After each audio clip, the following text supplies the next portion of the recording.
सिर्फ ये 10 business ideas को अगर आप फॉलो करेंगे और अगर आप ऑनलाइन बिजनेस में नए हैं तो आपको ये समझ में आएगा कि ऑनलाइन बिजनेस को ग्रो कैसे करते हैं। जी हाँ दोस्तों, अगर आपने रिसेंटली एक ऑनलाइन बिजनेस स्टार्ट किया है, क्योंकि ऑनलाइन बिजनेस को स्टार्ट करना काफी आसान होता है, लेकिन अगर आपको ग्रोथ स्ट्रेटेजीज नहीं पता या फिर आपको नहीं पता है कि वहां पे ग्रोथ कैसे करते हैं, तो ये 10 स्ट्रेटेजीज को या मार्केटिंग स्ट्रेटेजीज को अगर आप फॉलो करेंगे तो शायद आप अपने ई कॉमर्स बिजनेस में ग्रो की तरफ बढ़ जाएंगे। जी हाँ दोस्तों, आज के टाइम पे स्टैटिस्टिक्स भी यही कहती है कि आजकल इंडिया में 95% ऑफ द ऑनलाइन बिजनेस जब स्टार्ट होता है वो फर्स्ट 3 महीने के अंदर ही वो बंद हो जाता है। रीजन यही है कि स्टार्टिंग का आइडिया तो उनको रहता है, बट यहां पे उनको बिजनेस ग्रो कैसे करना है उनको ये आइडिया बिल्कुल नहीं लगता है, और जिसकी वजह से वो अपना बिजनेस शट डाउन कर लेते हैं, चाहे लॉस की वजह से या फिर उनको ग्रोथ नहीं समझ में आती उसके वजह से, या फिर उनको लगता है कि ऑनलाइन बिजनेस उनके लिए नहीं है इसके वजह से। सो ये सारी चीजों के कारण जो होती है काफी सारे ऑनलाइन सेलर्स जो हैं वो इनएक्टिव हो जाते हैं। जी हाँ दोस्तों, मैं रवि रंजन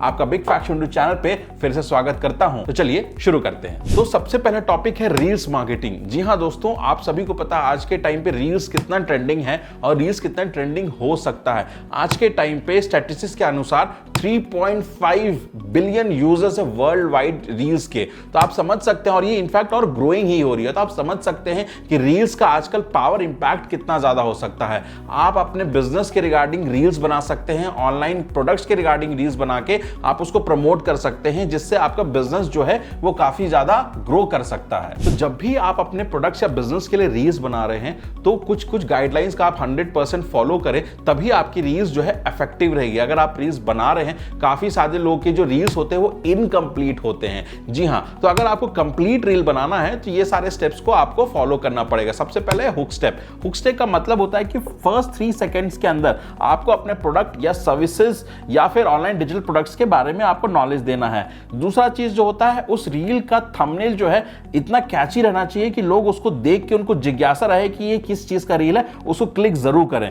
तीसरा, बैकग्राउंड स्कोर या बैकग्राउंड म्यूजिक या ऑडियो बोलते हैं, वो इतना अच्छा होना चाहिए कि लोग उसको बहुत सूदिंग लगे और उस ऑडियो में या उस रील में वो बरकरार रहें। और तीसरा, जब म्यूजिक आप सेलेक्ट करते हैं तो ये अगर मेक श्योर करें कि अगर वो ट्रेंडिंग म्यूजिक से आप पिक करते हैं तो आपका रील्स को हिट होने के चांसेस और बढ़ जाते हैं। और फिफ्थ और सबसे इंपॉर्टेंट बात, कॉल टू एक्शन। जी हाँ दोस्तों, अगर आप कॉल टू एक्शन बटन को अपना अच्छे से सेट कर रहे हैं तो डेफिनेटली लोग को ये समझ में आ रहा है कि रील्स को उन्होंने समझ लिया, प्रोडक्ट्स को उन्होंने समझ लिया। कॉल टू एक्शन हम ये कह रहे हैं कि आगे का स्टेप्स कैसे करना है, हम वो स्टेप्स उनको समझा दे रहे हैं, तो फिर डेफिनेटली हमको अपना बिजनेस का ग्रोथ मिलना चालू हो जाएगा। तो यूजुअली हम 3 टाइप्स की रील्स को ज्यादा प्रेफर करते हैं या हिट होने के चांसेस इस बिजनेस में सबसे ज्यादा है, जहां पे सबसे पहले है टेस्टिमोनियल वीडियो। जी हाँ दोस्तों, जब भी अगर आपके कोई जो कंज्यूमर है या क्लाइंट है, आपके प्रोडक्ट को उन्होंने परचेज किया है, सर्विसेज को परचेज किया है, या आप कुछ चीज सेल करना चाह रहे हो उसको परचेज किया है, तो अगर वो उनका रील्स के अंदर अगर एक टेस्टिमोनियल वीडियो आपको बना के दें, वो सबसे ज्यादा इफेक्टिव होती है, लोगों को विश्वास उस पर सबसे ज्यादा आता है। दूसरा होता है 1-to-1 कॉन्वर्सेशन।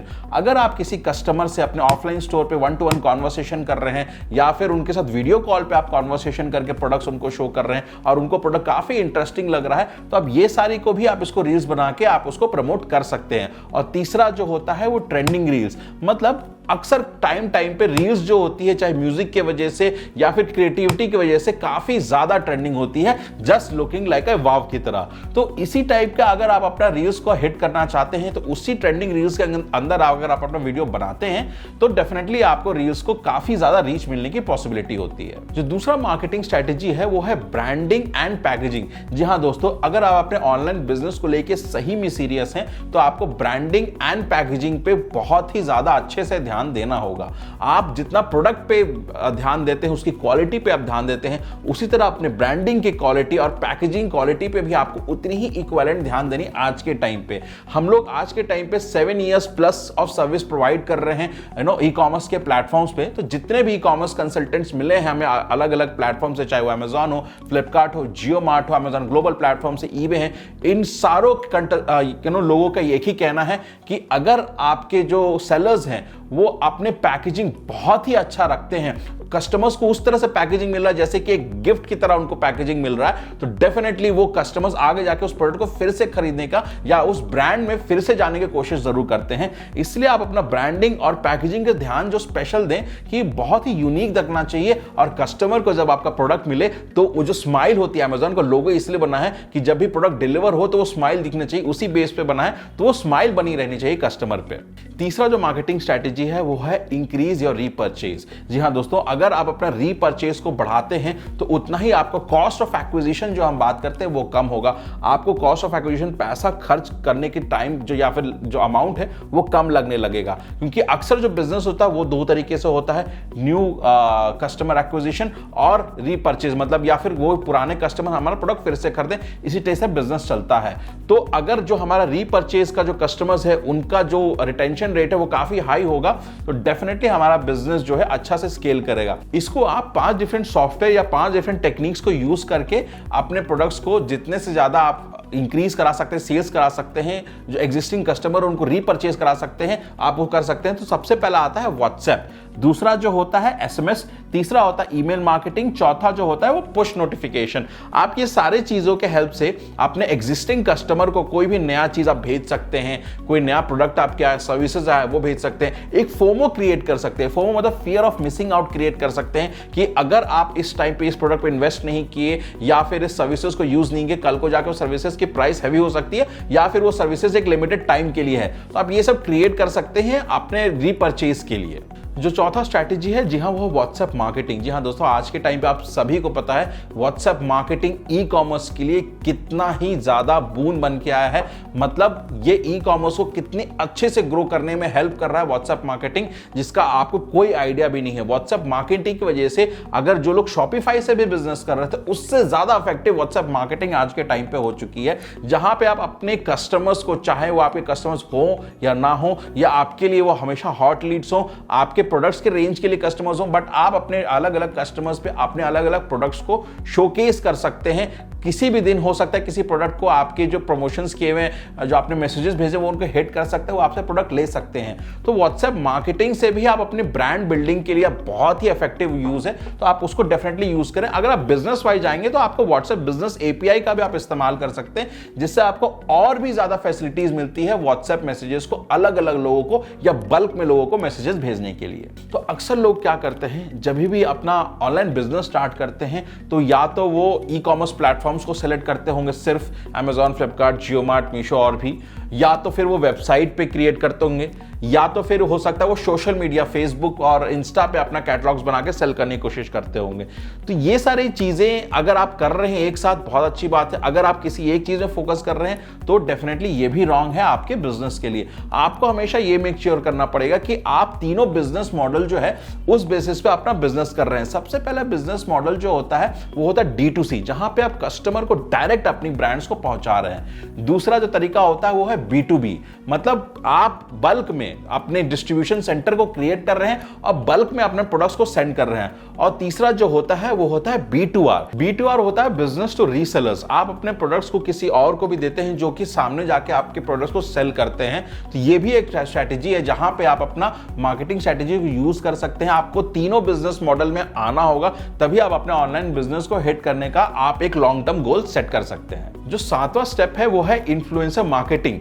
जी हाँ दोस्तों, इन्फ्लुएंसर मार्केटिंग से ज्यादा मैं अगर सेलिब्रिटी मार्केटिंग बोल सकूं तो ज्यादा इफेक्टिव वर्ड होगा। जी हाँ, क्योंकि आज के टाइम पे आप देख सकते हैं काफी ज्यादा इन्फ्लुएंसर्स जो हैं सोशल मीडिया की वजह से क्रिएट हो रहे हैं, बट आपको हमेशा ये मेक श्योर करना होगा कि आपके प्रोडक्ट के नीश के अनुसार क्या वो इन्फ्लुएंसर आपके प्रोडक्ट के लिए फिट बैठ रहा है, नीश के अनुसार क्या वो प्रोडक्ट के ऑडियंस आपके प्रोडक्ट के साथ रिलेट कर सकेंगे। ये सारी चीजें आपको हमेशा ध्यान रखनी पड़ेगी अपने प्रोडक्ट के लिए। और साथ ही साथ आपको यह भी ध्यान देना पड़ेगा कि जिस भी आप इन्फ्लुएंसर को सिलेक्ट कर रहे हैं उनका मार्केट में ट्रस्ट वैल्यू काफी ज्यादा हो। जी हां, अगर उनका ट्रस्ट वैल्यू या फिर ब्रांड वैल्यू काफी ज्यादा अच्छा रहेगा तो इन्फ्लुएंसर मार्केटिंग जो आप कर रहे हैं उस पर आपको रिजल्ट्स जो है काफी अच्छे फॉर्म में आपको रिजल्ट्स मिलना स्टार्ट हो जाएंगे। जो यहाँ पे 8वां बिजनेस मार्केटिंग हो सकता है वो है लोकल बिजनेस मार्केटिंग। जी हाँ दोस्तों, आप अक्सर ये भूल जाते हैं कि जब आप ऑनलाइन बिजनेस को स्टार्ट करते हैं तो आपको लगता है कि जितने भी ऑडियंस है सब लोग ऑनलाइन बैठे हुए हैं,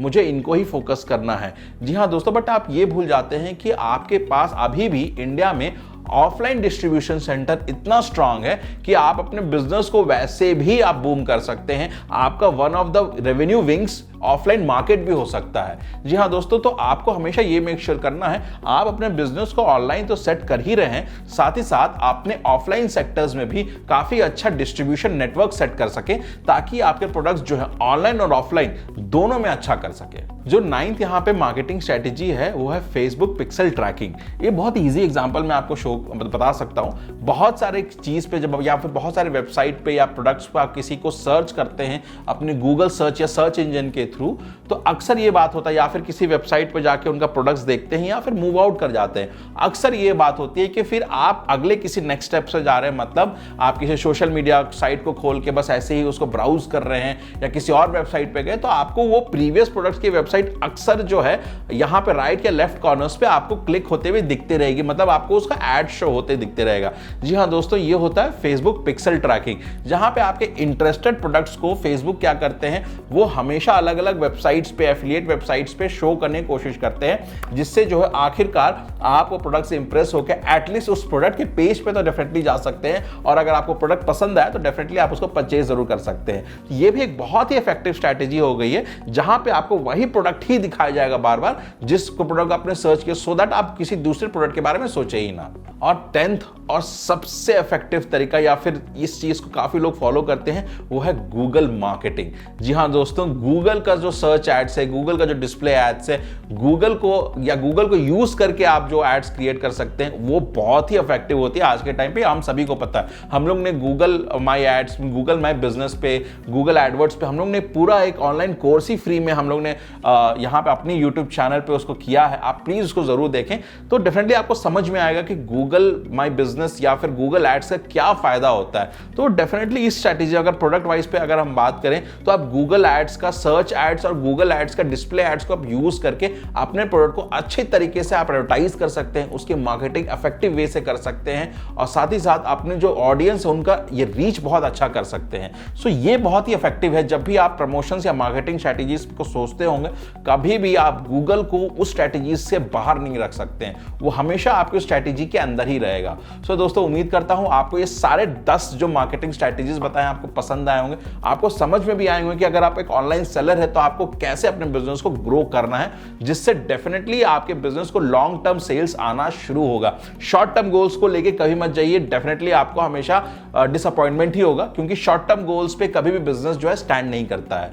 तो दोस्तों, आपको उम्मीद करता हूं आज का वीडियो पसंद आया होगा। अगर आज का वीडियो पसंद आया तो प्लीज इसे लाइक एंड शेयर जरूर करें, और साथ ही साथ अगर आप तक हमारे चैनल को सब्सक्राइब नहीं किया है तो प्लीज हमारे चैनल को सबसे पहले सब्सक्राइब कीजिए, और बेल आइकन को भी जरूर दबाएं, जिससे बिग फैक्शन की नोटिफिकेशन आपके पास सबसे पहले आए। दोस्तों, आपको नए वर्ष आने वाला है, उसके लिए बहुत बहुत हैप्पी न्यू ईयर आपको बिग फैक्शन की तरफ से। उम्मीद करता हूं आज का वीडियो बहुत बहुत पसंद आया होगा। धन्यवाद।